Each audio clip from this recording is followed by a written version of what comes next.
담임 목사님이 아프리카 출국차 나가셔서 제가 청년부를 담당하고 있는 제가 우리 예배 설교를 하도록 하겠습니다.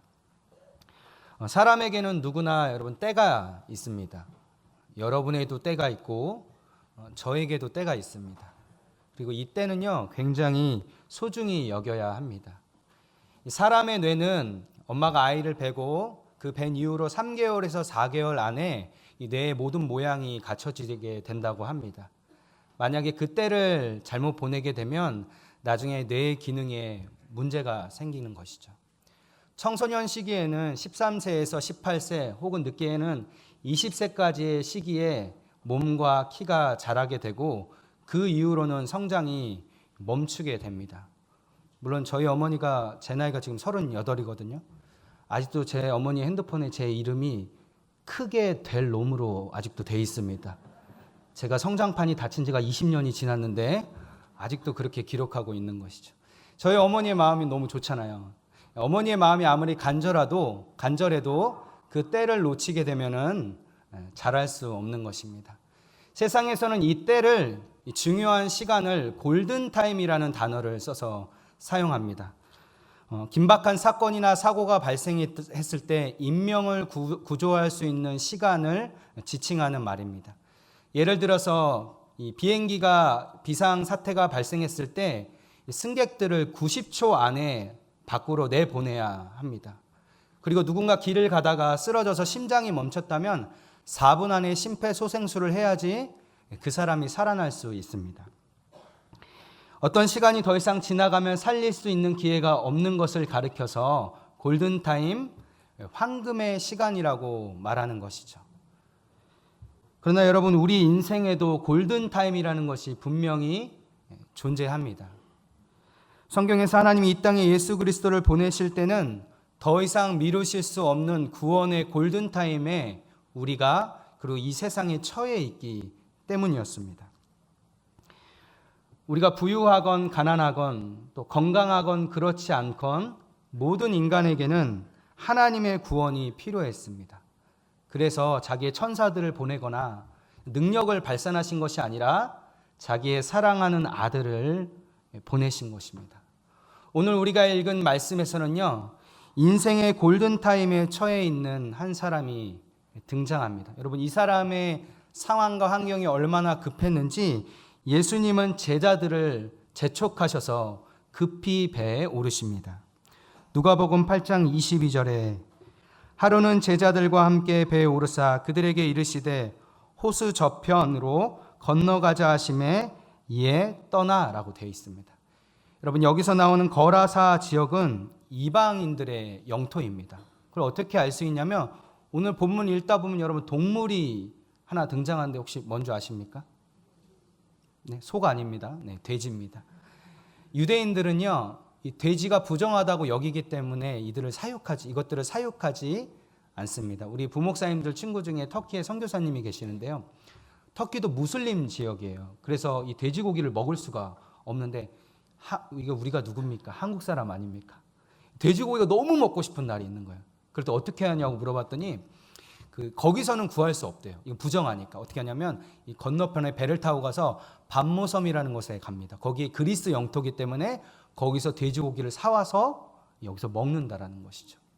돼지를 키우고 있다는 것 자체로 그 지역은 부정한 곳으로 지명된 이방인의 땅입니다. 근데 여러분, 장소만의 문제가 있는 것이 아니에요.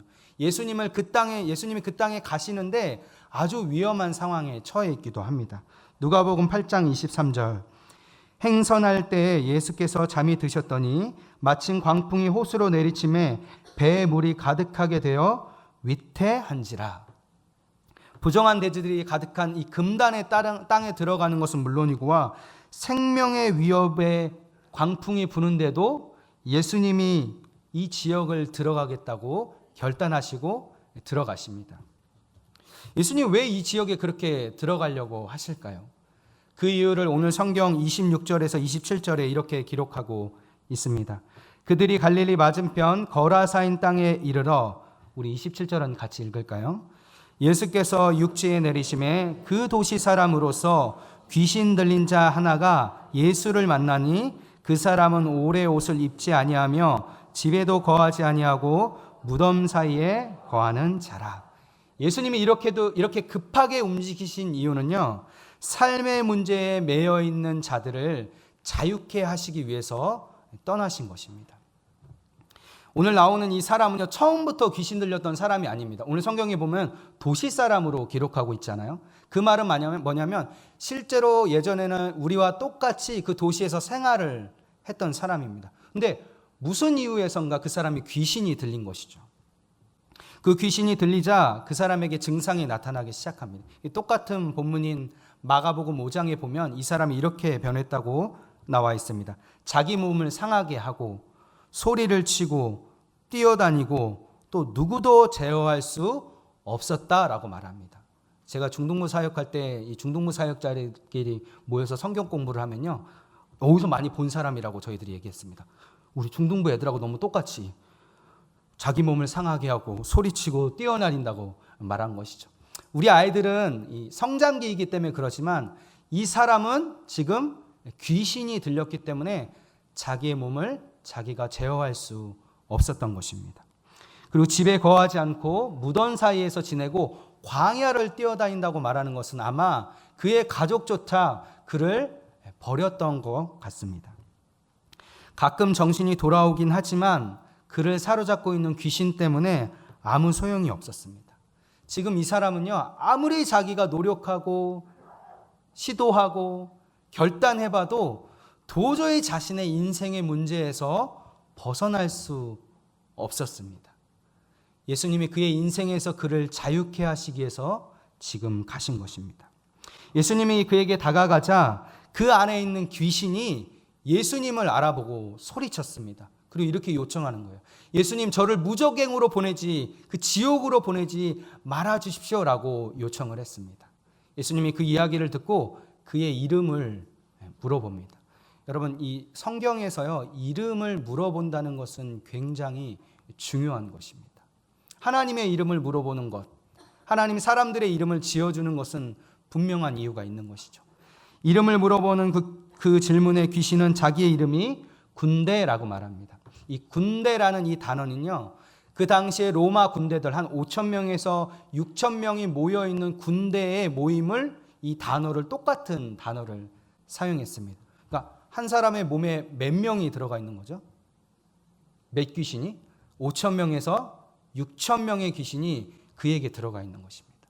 그건 단순히 숫자만을 얘기하는 것이 아니라 얼마나 강력하게 그의 삶이 바꿀 수 없을 만큼 힘들었는가를 표현해주고 있는 것입니다. 예수님은 그 귀신에게 떠나라고 명령하고 그 귀신이 돼지에게로 들어갑니다. 그러자 그 사람이 이렇게 변했다고 성경에 나와 있습니다. 8장 35절을 한번 같이 읽겠습니다. 시작. 사람들이 그 이루어진 일을 보러 나와서 예수께 이르러 귀신 나간 사람이 옷을 입고 정신이 온전하여 예수의 발치에 앉아 있는 것을 보고 두려워하거늘. 여러분, 예수님이 찾아오시니까 항상 끌려다녀야 했고 또 멈출 수 없었던 그의 인생이 멈추게 되었습니다. 그리고 주님 앞에 자기의 생각과 의지를 가지고 발 앞에 앉아 있는 것이죠. 그리고 그는 자신을 고쳐주신 예수님 앞에 나아와 주님을 믿기로 결단합니다. 여러분, 그의 인생이 얼마나 고통스러웠는지 우리가 쉽게 말할 수 없을 것입니다. 그 문제가 어렵지 않아서, 그 문제가 괜찮아서 하나님을 다가간 것이 아니라 그 문제가 나를 너무나 고통스럽게 하고 내가 그것을 벗어날 수 없는 상황 가운데 있었지만 이 상황들 가운데 예수님을 만난 것에 감사함으로 나아간 것입니다.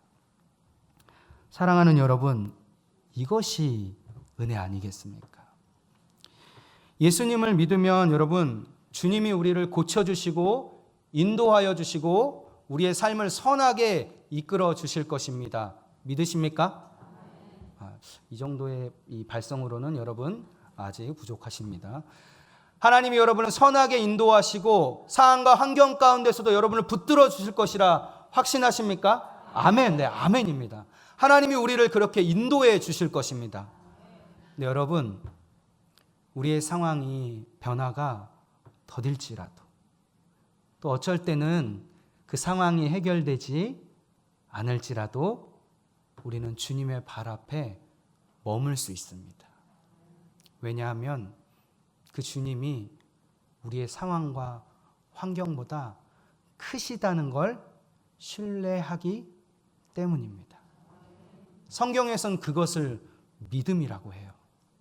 내가 예수님을 믿어서 특별한 기술을 가진 것을 믿음이라 하지 않았습니다. 그건 능력이라 한 것이죠. 믿음은요, 눈에 보이는 것이 없고 손에 잡히는 것이 없는데, 그렇지, 하나님이 나와 함께 하시지라고 그 삶을 살아가는 것을 가지고 믿음이라고 한 것입니다. 예수님은 이 귀신 들린 사람을 고치는 것뿐만 아니라 그의 모든 순간과, 아니 그가 귀신 들리기 이전부터 귀신 들려서 고통당하는 그 순간, 그리고 고침받은 지금까지 함께 하고 있었다는 것을 이 사람에게 알려주신 것입니다. 제가 대학교 다닐 때 저희 동아리에 한참 선배로 계셨던 김병년 목사님이라는 분이 계십니다. 그분은 난 당신이 좋아라는 책을 쓰시고 오랫동안 선교 사역에서 오랫동안 사역을 하시다 은퇴하시고 교회를 개척하셨습니다. 이 선교 사역을 오랫동안 했기 때문에 말씀의 은사도 있고요, 성품도 너무 좋으시고 이 기도의 능력도 있으셨습니다. 그러니까 이 목사님이 교회를 개척하시고 많은 사람들이 모여들었습니다. 목사님도 그렇게 생각했대요. 하나님이 이제 나를 사용하시는구나. 하나님 앞에 선하게 신실하게 살아가면 하나님이 나에게 인도해 주시는구나라고, 이제 하나님께 더 기도해야지 하고 생각하는 그 순간 사모님이 셋째를 낳다가 혼수 상태에 빠지셨습니다. 지금까지도 못 일어나고 계세요. 눈꺼풀로만 신호를 할 정도입니다. 사모님이 쓰러지시니까 온 성도들이 얼마나 기도했겠어요. 철야하고 금식하고 새벽 예배하고 또 이 작정 기도를 한 것이, 목사님도 간절히 기도했다고 합니다. 근데 어느 날 이 예배를 드리는데 목사님이 설교 중에 성도들에게 이렇게 말씀하셨습니다. 저의 아내를 위해서 간절히 철야와 금식 기도와 그리고 애써 주셔서 감사합니다. 저도 왜 제 아내가 이 중요한 시기에 왜 저기에 누워 있는지 알지 못하겠습니다. 지금이라도 우리가 간절히 기도하면, 금식하면, 작정하면, 그리고 하나님 앞에 의지하면 저 침상에서 일어나와 이 자리 가운데 나왔으면 좋겠습니다. 이렇게 이야기했죠. 그래서 이렇게 얘기하시더라고요. 우리가 기도하고 금식하고 헌신했을 때 저 침상에서 일어나 나오는 것이 기적입니다. 그리고 뒤로 이렇게 얘기하시죠. 그러나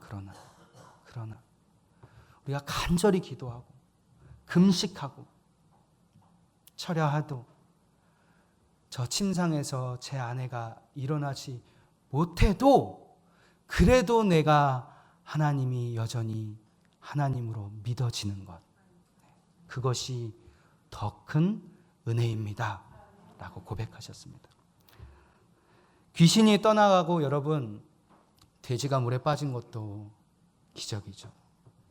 진짜 기적은 그 모든 문제들 가운데 자신을 구원하신 예수님이 모든 상황과 환경을 뛰어넘으신 분이라는 것을 깨닫는 것이 더 큰 은혜라는 것입니다. 주님은 그 삶의 문제에 매여 있는 이 사람을 구원하신 것이죠. 예수님이 이 위험한 상황 가운데 들어가신, 이 지역에 들어가신 두 번째 이유는 죄의 문제에 매여 있는 사람들을 자유케 하시기 위해서입니다. 여러분 혹시 여의도에서 불꽃 축제할 때 가보신 적 있으세요? 역시 기도와 말씀에 항상 집중하시기 때문에 저는 불꽃 축제가 있으면 불이 나게 달려갑니다. 가면요, 주차 세울 데도 없어요. 제 차는 모닝이거든요. 굉장히 작아서 이 보강동을 아주 휘어잡고 돌아다닐 수 있습니다. 이 끼어드는데 갈 데가, 왜냐하면 그 불꽃 축제 하나를 보기 위해서요, 얼마나 많은 사람들이 모여드는지 몰라요.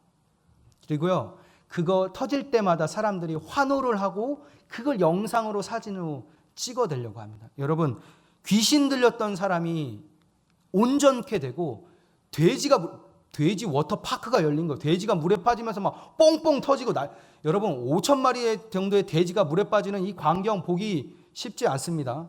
그 기적과 이적을 경험했다면, 그리고 그 강력한 귀신이 떠나간 걸 경험했다면 이 사람들의 반응이 어떠해야 된다고 생각하십니까? 경외하고 그리고 그 능력을 가지신 예수님을 영접해야 하는 것이죠. 귀신이 고백했잖아요. 예수님이 누구신지. 사람들이 말하면 안 듣겠는데 영적인 힘을 가진 그 악한 영이 복종할 만큼의 권세를 가진 하나님의 아들이었습니다. 근데 그 사람들의 반응이요, 다르게 반응합니다. 그 사람들이 어떻게 반응하냐면 예수님에게 자기들을 떠나달라고 요청을 하는 것이죠. 그 왜 그렇게 요청했는지를 누가복음 8장 30절을 좀 다른 번역본으로 읽어보면, 메시지 성경이라는 번역으로 읽어보면 그들이 왜 그렇게 거부했는지를 알 수 있습니다. 우리 같이 한번 읽어볼까요? 함께 읽겠습니다. 시작. 그 후에 거라사 지방에서 온 많은 사람들이 예수께 그곳을 떠나달라고 요청했다. 그들은 너무 엄청나고 갑작스러운 변화가 두려웠기 때문입니다. 여러분, 엄청나고 갑작스러운 변화가 뭐예요? 물론 돼지가 빠진 것도 놀라운 변화지만 귀신에 들린 그 사람의 삶이 완전히 바뀌어서 예수님 앞에 나와 무릎을 꿇고 있는 것을 보았기 때문입니다. 그 광경을 본 이 거라사 사람들은 예수님을 거부합니다. 여러분, 기적도 보았어요. 이게 중요한 게 모르는 게 아니에요. 기적도 보았고 귀신이 복종하는 것도 보았고 또 예수님이 누구신지 분명히 알았는데 자신들의 구세주로는 받아들이지 않고 있다라는 말입니다. 특히 아마 자신들의 재산인 이 돼지들을 몰살시켜서 예수님이 불편했을 수도 있습니다. 그래서 예수님을 떠나달라고 말하는 것이죠. 근데 여러분, 이 사람들의 이 말과 모습이요, 흡사 누구와 비슷합니다. 혹시 누군지 아시겠어요? 아까 그 물에 빠졌던 돼지들이 예수님을 만났을 때 반응하는 모습과 아주 똑같습니다. 8장 28절에 이렇게 기록되어 있습니다. 귀신들이 예수님을 볼 때 이렇게 반응했습니다. 예수를 보고 부르짖으며 그 앞에 엎드려 큰 소리를 불러 이르되 지극히 높으신 하나님의 아들 예수여, 당신이 나와 무슨 상관이 있나이까? 당신께 구하노니 나를 괴롭게 하지 마옵소서라고 말합니다. 귀신이요, 예수님이 하나님의 아들인 것도 알고 그리고 이 세상을 구원할 구세주인 것을 알았음에도 불구하고 그들은 예수님을 마음에 모실 수 없었습니다. 왜요? 악한 영이니까요. 반대인 거예요, 반대. 악한 영이기 때문에 예수님을 받아들일 수 없었던 것입니다. 근데 여러분, 거라사인들은 악한 영이 아니라 사람입니다. 사람.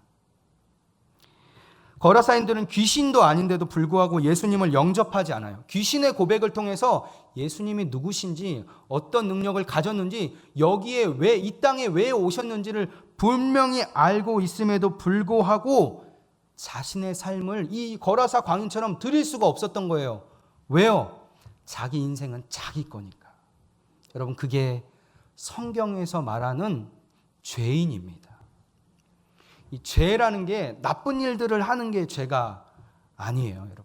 그건 죄의 증상들입니다. 제가 이렇게 기침을 하게 되면은 이 기침 나고 콧물 나고 막 열이 나는 건요, 증상이잖아요. 왜 그렇게 기침이 나고 콧물이 나고 몸에 열이 나는 거죠? 감기가 걸렸기 때문이죠. 죄인들에게 나오는 이 죄들은요, 증상입니다. 그 본질의 그 죄의 진짜 원인, 그 죄가 뭔지를 로마서 1장 21절에 이렇게 기록하고 있습니다. 죄가 뭐냐? 죄는 이것이다라고 기록합니다. 하나님을 알되 모르는 게 아닙니다. 하나님을 알긴 아는데 하나님을 어떻게도 안 한다고요? 영화롭게도 안 하고 또 뭐 하지 않는다고요? 감사하지도 않는다는 거예요. 오히려 그 생각이 허망하여지며 미련한 마음이 어두워졌나니, 죄는 하나님을 찾지도 않고 받아들일 수도 없는 사망 선고와 같은 것입니다. 이 죄를 깨트리기 위해서 예수님이 이 땅에 오신 것이죠. 사랑하는 여러분, 하나님을 알고 그분을 영접하고 그분을 예배하는 거 있잖아요. 이게 얼마나 큰 은혜인 줄 여러분 아십니까? 아닌 것 같죠. 뭔가 더 큰 은혜, 더 큰 변화, 더 큰 기적. 여러분, 오늘 예배가 끝나고 우리 전도대 이 전도용지 가지고 보강동에 한번 전도를 아니 이태원에 한번 이렇게 전도지를 나누면서 예수님을 한번 전해 봅시다. 전도지는 받을 수 있습니다. 거기 혹시 껌이 달려있나 이렇게 보는 사람들이 꼭 있더라고요. 전도지는 받을 수 있지만 한 사람이요, 그 예수님을 영접하는 사건을 만나는 게 너무너무 어렵습니다. 우리에겐 이 예수님이 너무 소중한데 사람들은 그 예수님을 받아들이지 않는 것이죠. 이 말을 다시 바꾸면 우리가 지금 예수님을 나의 구주로 받아들이는 것이 너무 큰 은혜라는 거예요. 이유가 없어요. 합리적인 설명도 없어요. 근데 우리는 그렇게 이야기하는 거죠. 그분이 살아계심이 믿어진다는 거죠. 세상 사람들은 뭐죠? 그분이 살아계심이 안 믿어진다는 거예요. 안 믿어진다는 거예요. 여러분, 예수님이 이 땅에 오신 가장 큰 이유는 우리가 죄로 인하여서 하나님을 사랑할 수 없기 때문이에요. 여러분, 죄인이요, 이 몸에 더러워서 하나님께 가까이 가고 싶은데 못 가는 걸 죄인이라고 말하지 않아요. 죄인은 하나님을 절대로 찾을 수 없는 맹인입니다. 죄인은 하나님이 누구신지 알면도 불구하고 사랑할 수가 없는 거예요. 제 아내가 저를 처음에 보고 키가 너무 작아 사랑할 수 없는 사람이라고 얘기했었습니다. 제가 그 아픔을 극복하고 결혼을 한 것이죠. 여러분, 죄인은 하나님이 누구신지 알고 이해하고 구세주인데도 알매도 불구하고 사랑할 수 없는 사람인 거예요. 왜요? 감각이 없기 때문이죠. 영적인 감각이. 그래서 하나님을 만난 사람들의 처음 만난 사람들에게 생기는 은혜가 거듭남입니다. 거듭남이 뭐예요? 이 눈꺼풀이 꺼지는 이 까지는 게 거듭남이 여러분 아닙니다. 거듭남이 뭡니까? 하나님을 사랑할 수 있는 감각이 생긴 거죠. 손이 비었을 때요, 그게 꼬매고 나면요, 감각이 다시 돌아오는데 시간이 걸립니다. 시간이 걸리지만 감각이 다시 돌아오기 때문에 기다릴 수 있는 것이죠. 거듭남이란 하나님을 사랑할 수 있는 감각이 우리에게 생겼다는 것입니다. 귀신 들린 자가 그 죄의 매임에서 벗어나게 되므로 하나님 앞에 무릎을 꿇고 하나님을 사랑하고자 하는 마음이 생겼습니다. 근데 이 거라사인들은 그 예수님을 받아들이지 못한 것입니다. 여러분, 성경에서 말하는 은혜는 이거예요. 우리가 죄인인데, 받을 가치가 없는데, 아니 마음을 먹어도 안 되는데 우리가 하나님을 사랑할 수 있는 은혜가 예수 그리스도로부터 우리에게 흘러왔다라는 것입니다. 여러분, 그걸로 충분한 것이 은혜예요. 그분으로 만족하는 것이 은혜입니다. 여러분, 하나님 사랑하시죠? 이런 발성으로는 도저히 설교가 끝날 수 없습니다. 하나님, 여러분 하나님 믿으시죠? 여러분, 그게 얼마나 큰 은혜인지 여러분 묵상하고 기뻐하시기를 간절히 소망합니다. 예수님이요, 공짜로 그냥 쉽게 하신 것이 아니라 자신의 생명으로 죄에 묶여 있는 인생들인 우리를 구원하시기 위해서 이 땅에 오신 것입니다. 예수님이 이 땅에 오신 세 번째 이유는 세상에 매여 있는 인생들을 자유케 하시기 위해서 오셨습니다. 사람들이 예수님을 받아들이지 못해 불편한 거예요. 하나님이 있어도 별로 우리에게 도움이 되지 않는다고 여긴 거죠. 그에게 떠나달라고 요청하니까 예수님 배에 탑니다. 그러니까 귀신 들렸다 치유받은 사람이 급하게 달려갑니다. 그래서 예수님에게 이렇게 말합니다. 예수님, 내가 예수님을 따라가겠습니다. 여러분, 가족들이 다 거라사 지역에 있고 자기의 모든 경제 기반이 거라사 지역에 있는데 예수님을 그냥 따라가겠다는 거예요. 왜요? 자신의 그 해결할 수 없었던 삶의 문제를 해결해 주셨잖아요. 내 인생에 내가 다 할 수 있고 내가 책임져야 한다고, 하나님 필요 없다고 살아가는 그 죄의 인생에서 자기를 구원해 주셨잖아요. 그래서 예수님을 따라가겠다고 말하고 있습니다. 만약에 누가 저에게, 그런 경우가 한 번도 없었는데 누가 저에게 어머 목사님, 저는 목사님이 너무 좋아요.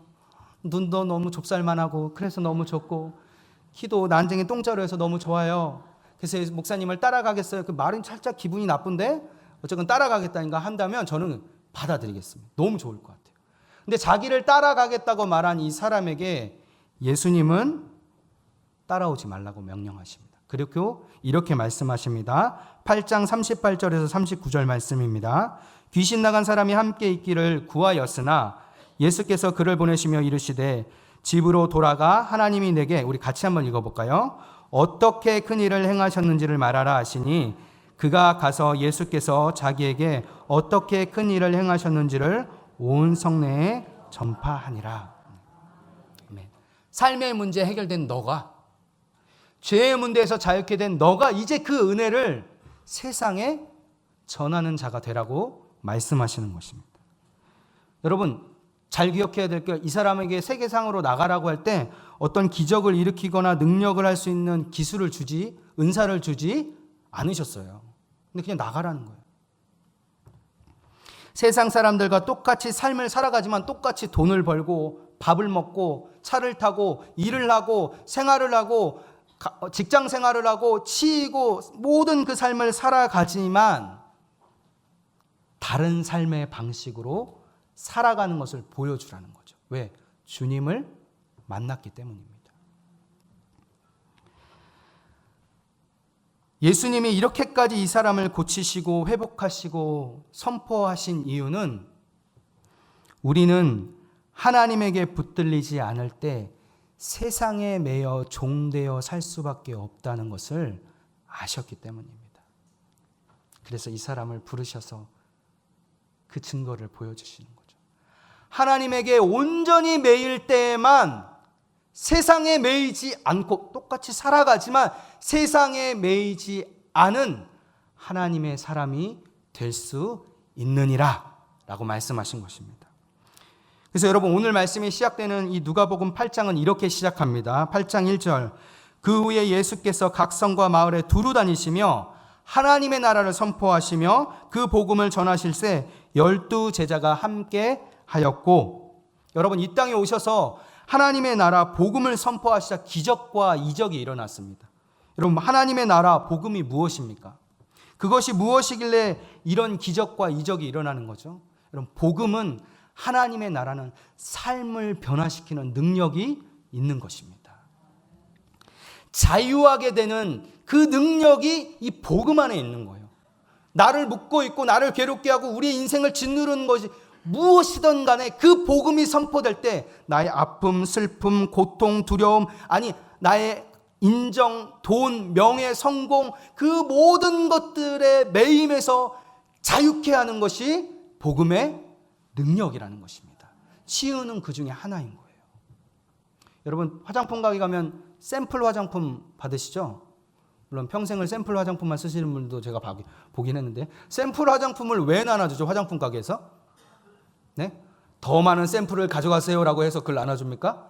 아니에요. 화장품을 사게 하라는 것이죠. 예수님이 이 땅에 오셔서요, 하나님의 나라 복음을 전파하시며 병을 고치시고 죽은 자를 살리시고 일으키시고 사람들의 삶을 변화시키신 그 이유는요, 하나님의 나라가 진짜 이 땅에 임할 때, 예수 그리스도가 다시 재림하셔서 하나님의 마지막 심판이 이 땅에 임할 때 일어나게 될 모든 일들을 샘플링으로 보여주신 것입니다. 우리의 인생이 그 복음으로 변화될 수 있음을 주님 말씀하시는 것이죠. 세상에 매여 살던 인생이, 죄에 매여 살던 인생이 자유케 되는 것입니다. 자유케. 그래서 요한복음 8장 32절에 예수님을 받아들인 자들을 이렇게 명령합니다. 진리를 알지니 진리를 아는 자들은 어떻게 된다고요? 진리가 너희를 자유케 하리라고 말씀하셨습니다. 사랑하는 여러분, 하나님이 우리를 자유케 하셨습니다. 많은 것을 가져서 자유한 것이 아니라 많은 것이 없어도 우리의 삶에 자유함을 느낄 수 있는 것이 참된 자유인인 것이죠. 하나님은 삶의 문제로부터, 죄의 문제로부터, 세상의 문제로부터 자유케 하기 위해서 우리를 부르신 것입니다. 사랑하는 여러분, 이 말씀은 2017년을 살고 있는 우리에게도 동일한 것이죠. 여러분, 세상은요, 우리가 모든 것을 할 수 있을 것 같이 이야기를 합니다. 맘만 먹으면 어디로든지 갈 수 있는 존재가 우리라고 말하는 거예요. 왜 하나님이 필요하지? 우리가 할 수 있는 모든 것을 할 수 있는 세상이 왔는데 말이죠. 근데 여러분, 정말 그렇습니까? 우리가 지금 살고 있는 세상에서 여러분은 정말 살고 싶은 데서 살고 계십니까? 되고 싶은 것이 되어 있으십니까? 하고 싶은 걸 하고 계십니까? 만약에 그렇지 못하다면 그 모든 것에서 자유케 하실 예수 그리스도의 은혜를 누리시기를 간절히 소망합니다. 그 은혜가 우리를 여러분 자유케 하실 것입니다. 주머니가 비어도, 내 백이 없어도, 뒤에 누가 나를 지지해 주지 않아도, 나의 인생에서 홀로 믿음 생활을 해갈 때도, 끝이 보이지 않는 터널과 같은 인생에 있을 때도 주님의 말씀이 들리는 거죠. 내가 너를 끝까지 자유하게 하리라. 마지막으로 예수님의 명령은 우리에게 동일합니다. 8장 39절 말씀을 읽고 말씀을 마치겠습니다. 8장 39절 말씀 함께 읽겠습니다. 시작. 집으로 돌아가 하나님이 내게 어떻게 큰 일을 행하셨는지를 말하라 하시니 그가 가서 예수께서 자기에게 어떻게 큰 일을 행하셨는지를 온 성내에 전파하니라. 여러분, 우리 인생의 골든타임은 나중도 아니고 이전도 아니고 지금입니다. 우리를 참되게 자유케 하실 그 예수님으로 이 세상에서, 나의 삶에서, 죄의 문제에서 당당한 하나님의 자유한 사람들이 되기를 간절히 소망합니다.